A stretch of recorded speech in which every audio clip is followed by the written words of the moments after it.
A very warm welcome to everyone watching us live from our studio in Abuja. I am Femi Akonde. This is Politics on Sunday.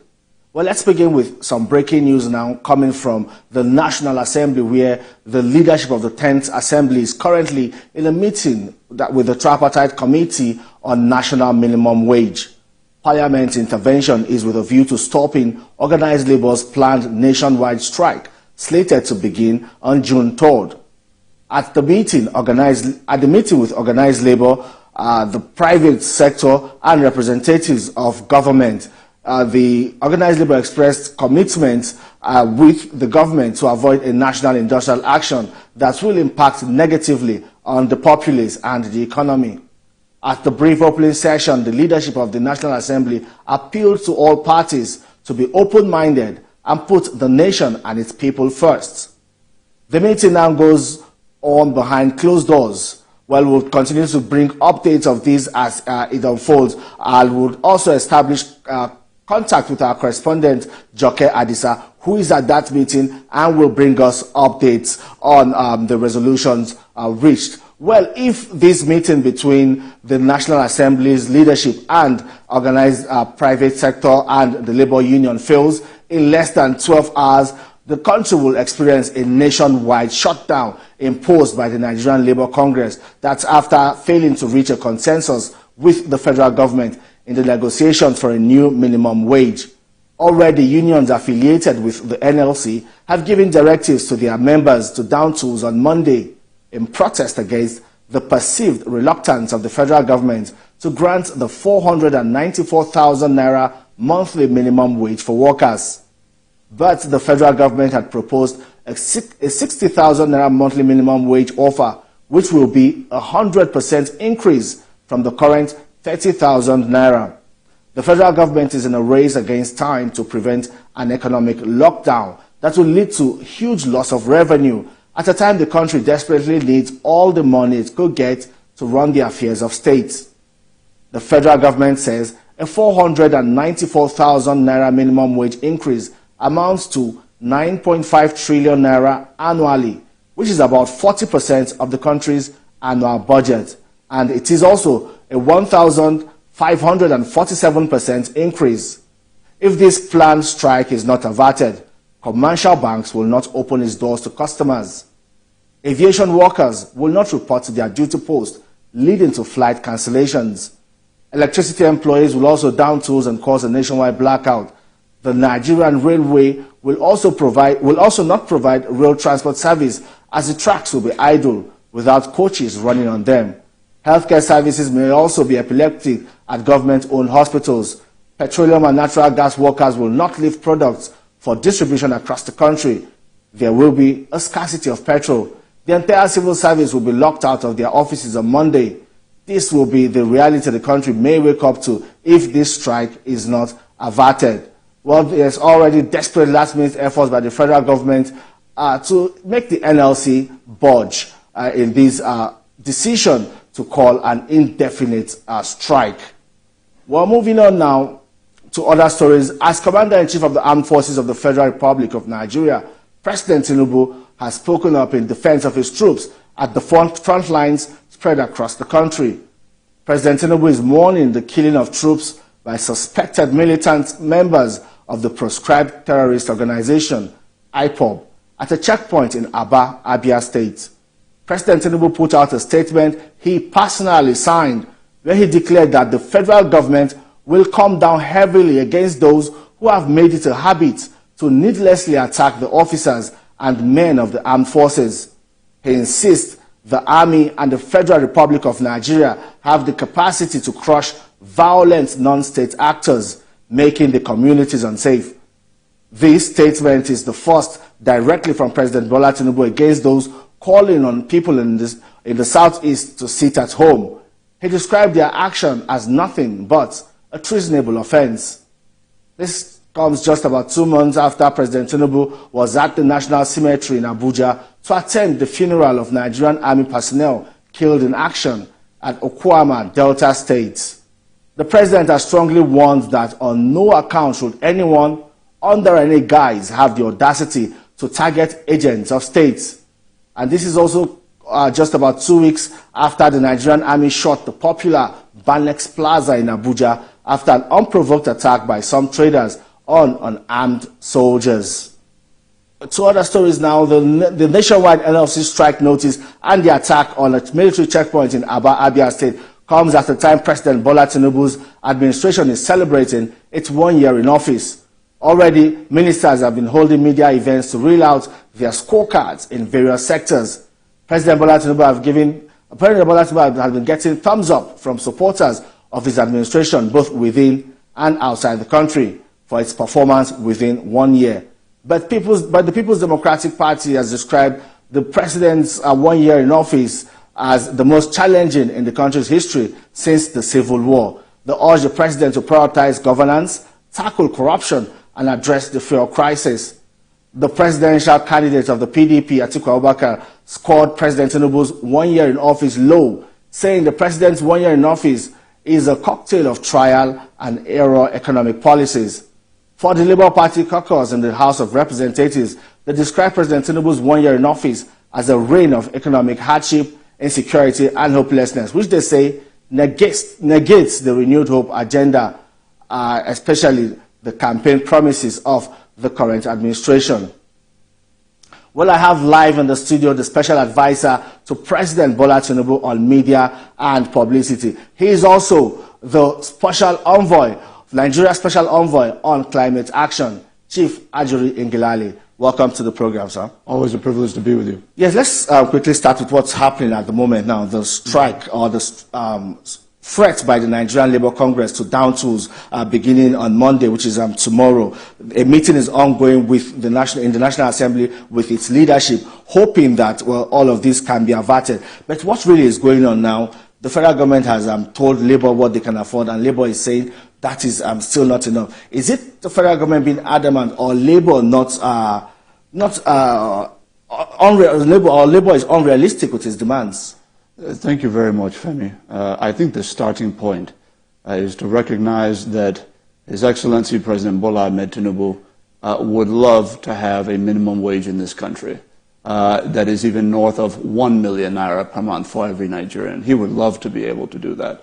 He does, and his administration does, have the highest regard for our people, and we believe they do deserve the best. But we also recognize that there are economic realities and fundamentals within the country right now that do not support what the organized labor movement is advocating for. And I want to be very clear this evening about what the consequences would be if organized labor got its way. Right now, there is this notion out there that the minimum wage conversation in the country is simply almost a conversation between a federal, executive administration and organized labor about a new minimum wage for the federal civil service. That is not what we're talking about. We're talking about a new national minimum wage for every Nigerian citizen, both within the formal economy as well as the informal economy. This has ramifications. Essentially, we're moving from the current minimum wage where it is to, if labor got its way, something north of 500,000 naira per month. You're looking at almost 20 times, right?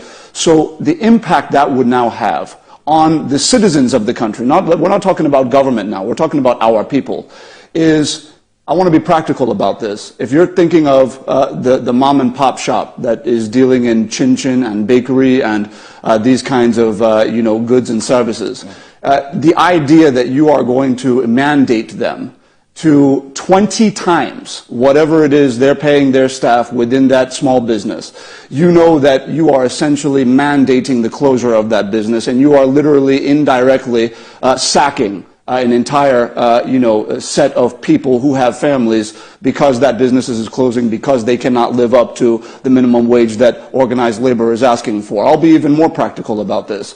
Aside from mass job loss across sectors across our nation at a time when we are looking for new job opportunities for the teeming youth population in the country, you're also talking about private schools, for example, where you are now going to be mandating for not just teachers, but janitors, cooks, and the like, a 20 times increase in the wages they will have to pay. What that will now mean is that if those schools don't just close, or if they don't have to go into a mass retrenchment exercise, what it will also mean is for the Nigerian citizen right now who is currently, grappling with what we all agree is an unsustainably low minimum wage as it is today, he or she is now going to be grappling with school fees that are 10 times plus what they presently are today. Not to talk of the price of food items, not to talk of the price of so many other goods and commodities that our people, even if they're in a struggling state, can kind of try and afford.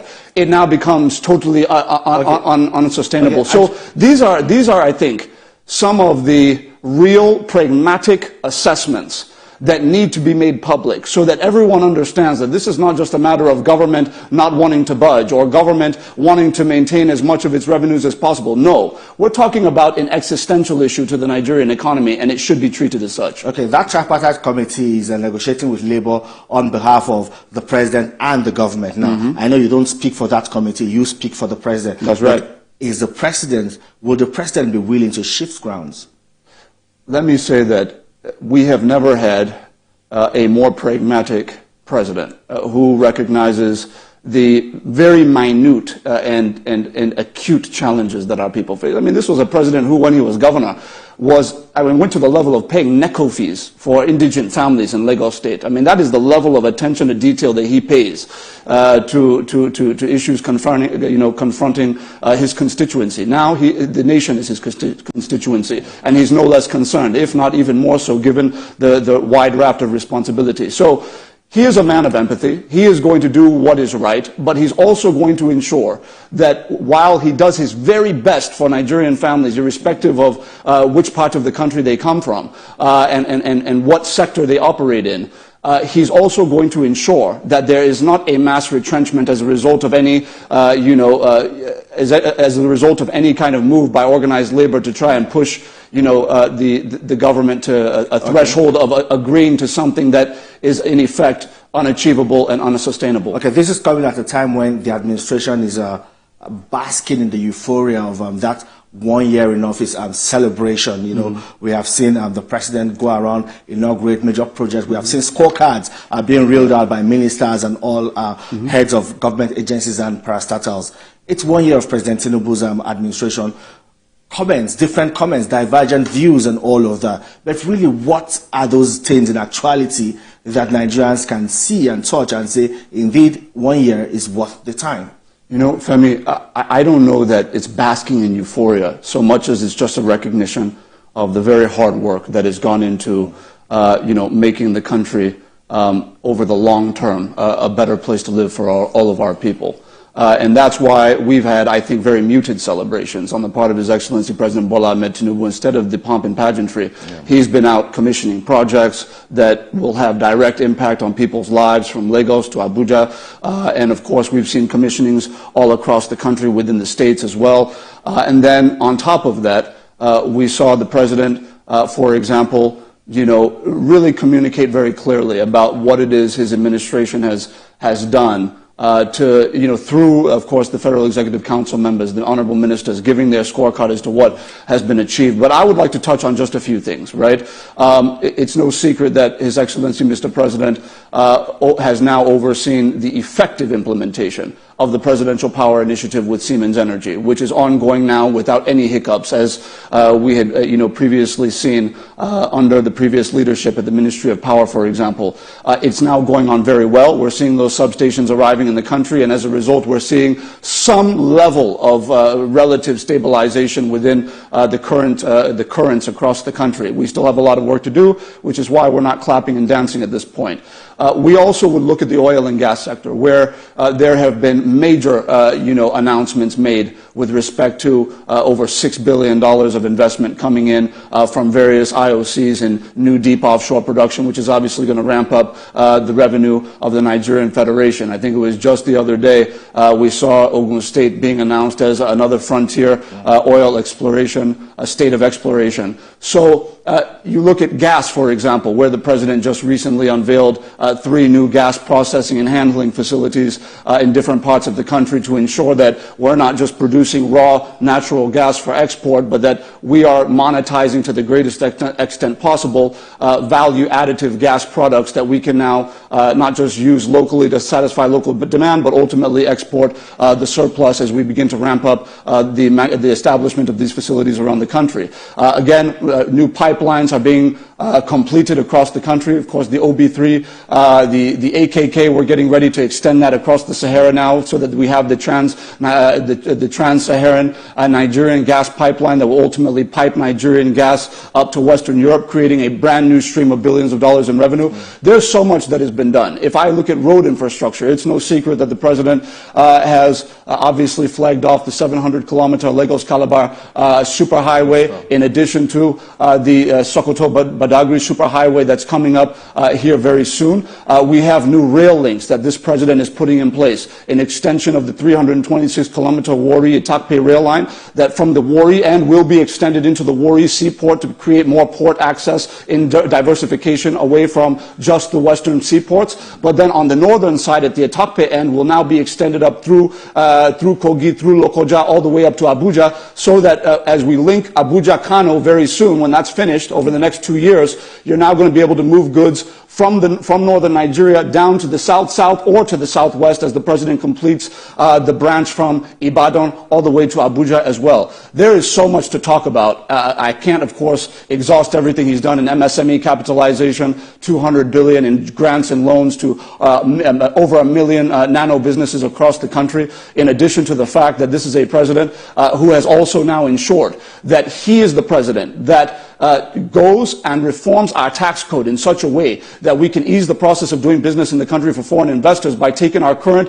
net number of taxes from 63 down to single digits over the course of the next few months. And we've seen the way that investor confidence in our economy has grown, and we've seen the way that that has manifested in the growth of tax revenue within the FIRS over the course of the last 6 months. There's a lot that we can talk about. Okay, but will we see a cabinet reshuffle soon? Because the president, at the inauguration of the new ministers, said that he is going to let go of non-performing ministers. Nigerians have been waiting to see that happen. How soon? Is it in the offing?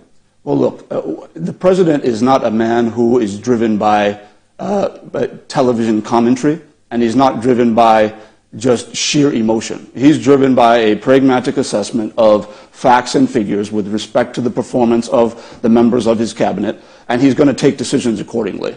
And so he is not going to rush to meet up with any kind of deadline set by public commentators.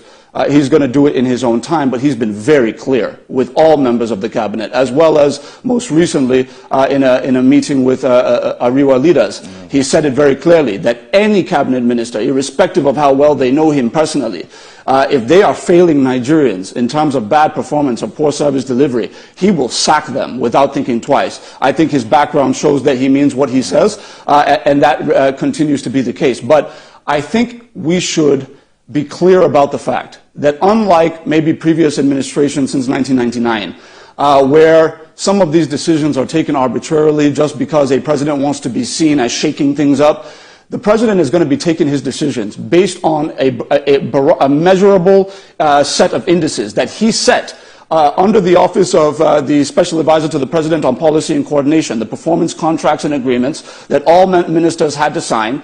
They will be judged according to that template. Okay. There was a media storm just recently about a statement you issued that seemed to contradict an earlier statement put out by the same administration. And this was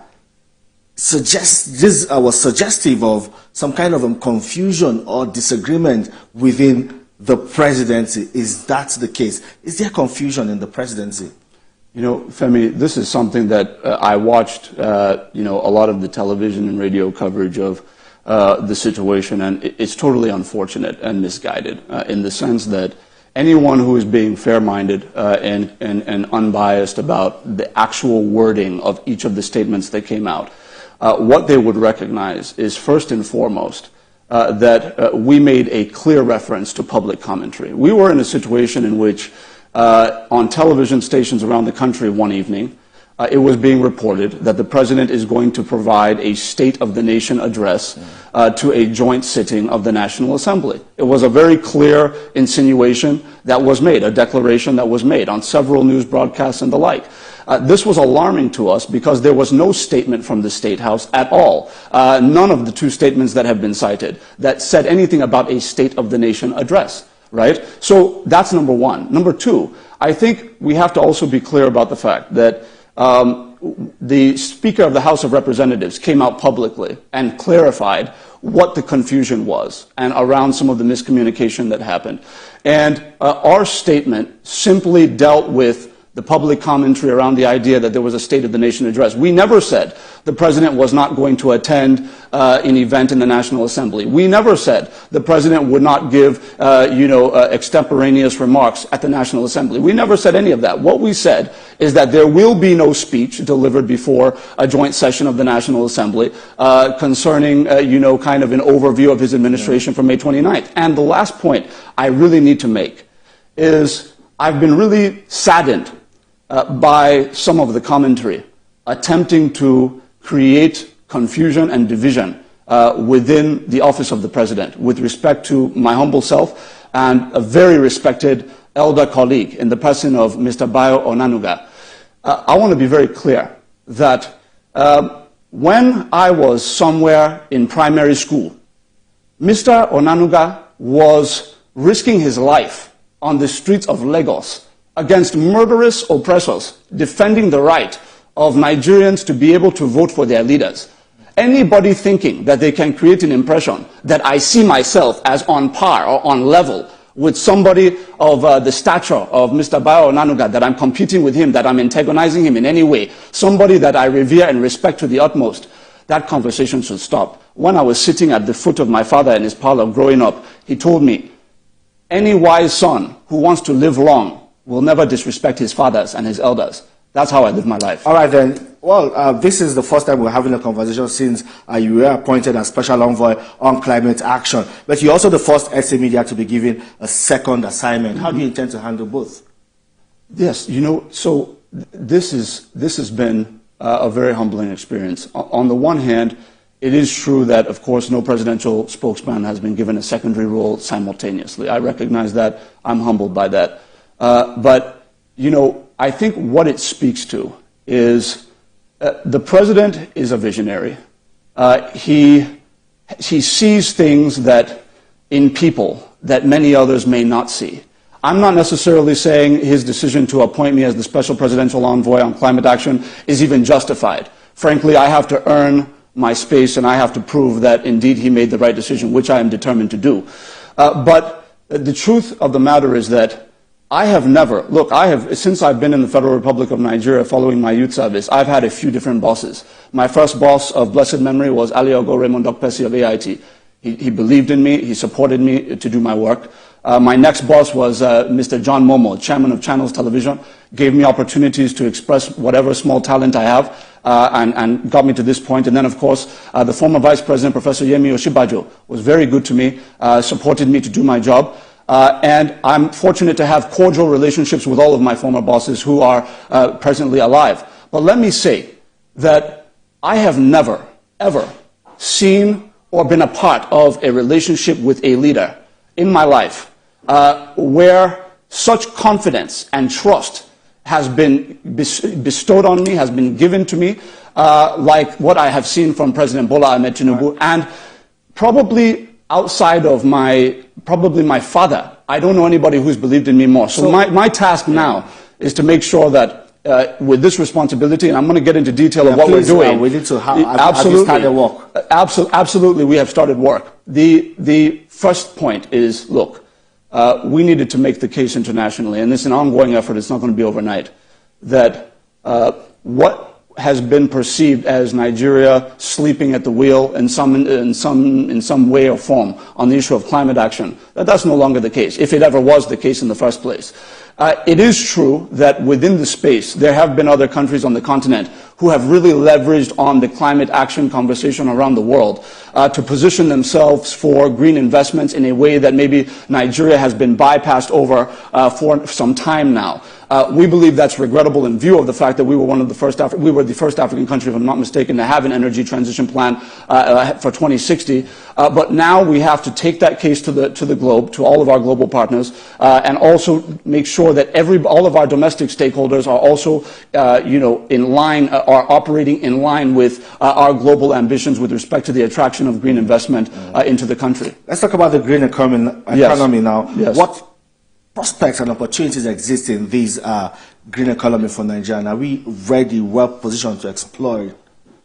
Look, we are, and for a number of reasons. There's no country on the continent that can boast of our market size. There's no country on the continent that can boast of the diversity of our natural resources that accommodate green investment, green industry. And fortunately for us, we have a visionary as president who has now approved the establishment of Nigeria's first ever green industrial zone, in which you have a zone that will be powered exclusively by renewable energy technologies and that will be specifically suited and purposed for the manufacturing of renewable energy technologies, from EV batteries to eventually EV vehicles to solar panels to wind turbine infrastructure that we can now onwardly distribute and export to the rest of the continent. This is just a bit of what we have in store. And I can tell you this, Femi, that in my engagements in Washington, in New York, in Paris, very recently on these issues, what comes back to me consistently is that what is missing is our processes and our institutions. I'm talking about specific to the climate sector. There are certain agencies and bureaucracies that we have established that are not functioning the way they should. And our partners have said, look, we believe in your president, we believe in your administration, we believe in his green industrial vision. But if we do not see the reforms we need to see, the billions of dollars that are required in climate financing shortfalls that we have at the moment of over $16 billion annually, they will not come into our shores if those reforms are not undertaken. Fortunately, I believe that I'm in a position to implement those reforms and to do so in a way that will digitize all of our public procurement processes across all of the climate financial institutions in such a way that our investors, our donors and our investors and our partners, both at home and around the world, will understand that we're not doing business as usual. None of us are taking bribes. Thank you so much for your time. Chief Ajuri, Special Advisor to President Bola Tinubu on Media and Publicity, and also Special Envoy on Climate Action. That's all on our conversation.